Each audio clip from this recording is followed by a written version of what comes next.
বীরভূমের শিউড়ির ছবি আপনাদের সামনে রাখবো, যেখানে তৃণমূল বিজেপি স্লোগান পাল্টা স্লোগানে উত্তেজনা তৈরি হয়। শুভেন্দু অধিকারীর উদ্দেশ্যে জয় বাংলা স্লোগান তৃণমূলের, পাল্টা জয় শ্রীরাম স্লোগান বিজেপি কর্মী সমর্থকদের।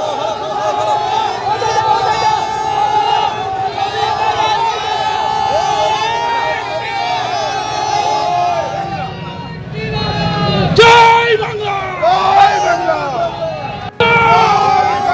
জয় বাংলা।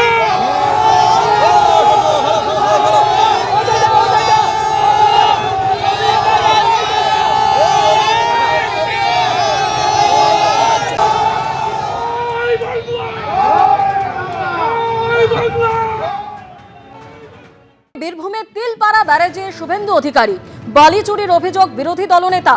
নদী থেকে অবাধে বালি চুরি হচ্ছে, বীরভূম জুড়ে অবাধে বালি পাথর লুট চলছে। বিজেপি ক্ষমতায় এলে সব বন্ধ করে দেব, হুঙ্কার শুভেন্দু অধিকারী।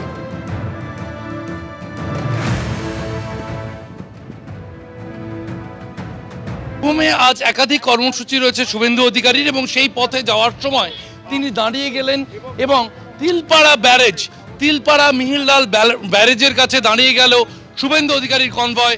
তিনি নেমে এইভাবেই, যেখানে নদীতে পাথর তোলা হচ্ছে সেখানে দাঁড়িয়ে তিনি সেই ছবি নিজে দেখলেন এবং দৃষ্টি আকর্ষণ করলেন এবং বললেন সার্বিকভাবে কিভাবে বীরভূমে বিভিন্ন জায়গা থেকে পাথর তোলা হচ্ছে নদী থেকে, সেই বার্তা তুলে ধরলেন রাজ্যের বিরোধী দলনেতা শুভেন্দু অধিকারী। এবং তার আশ্বাস, রাজ্যে পরিবর্তন হলে, বিজেপির সরকার এলে এই পাথর তোলা, বালি তোলা বন্ধ হবে, এমনটাই আশ্বাস দিলেন বিরোধী দলনেতা শুভেন্দু অধিকারী।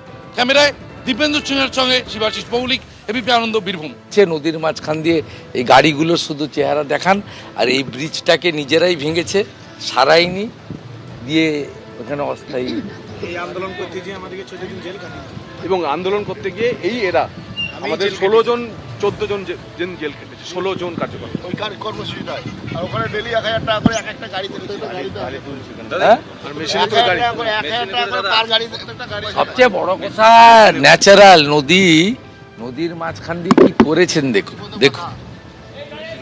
দেখুন কিভাবে চুরি কি করে, মানে ইনস্টিটিউশনাল করাপশন কাকে বলে।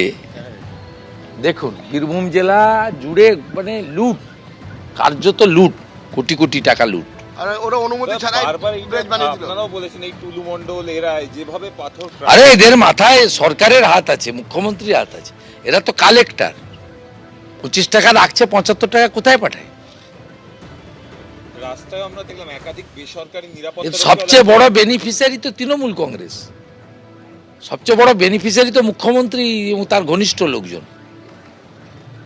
তাদের সাপোর্ট ছাড়া হতে পারে নাকি এই নদীর মাঝখানে এইভাবে রাস্তা? কখনো সম্ভব নেই। এবং নিজেরাই ভাঙছে এক একটা করে ব্রিজ, আলাদা করে রাস্তা তৈরি করছে, করে সব বসিয়ে লুট করছে।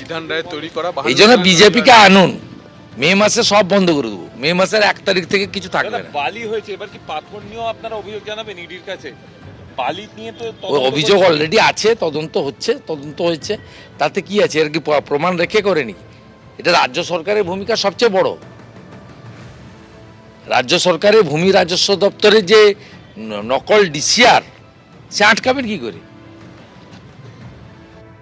এবিপি আনন্দ, এগিয়ে থাকে, এগিয়ে রাখে।